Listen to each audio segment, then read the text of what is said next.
அடையாளம் தெரியாமல் வந்த பிரபல நடிகை.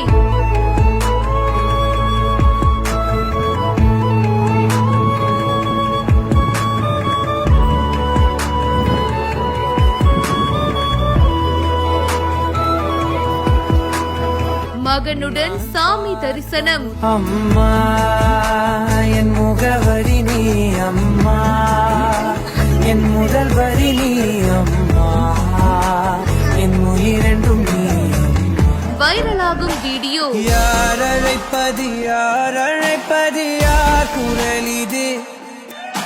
அட நம்ம ஷாலினி அஜித் குமாராங்க இதுன்னு பல பேரு கேக்குற வகையில தான் கோவிலுக்கு ஷாலினி மேம் வந்திருக்காங்க. தன்னுடைய மகன் மற்றும் ஃபேமிலியோட வந்திருக்காங்க. சாமி தரிசனம் பண்ண இந்த வீடியோ தான் இணையத்துல பயங்கர வைரலா போயிட்டு இருக்கு. அஜித் குமார் சாருடைய ஒய்ஃப் ஷாலினி அஜித் குமார் பாத்தீங்கன்னா மகனுடன் சேர்ந்து கோவிலுக்கு வந்திருக்காங்க.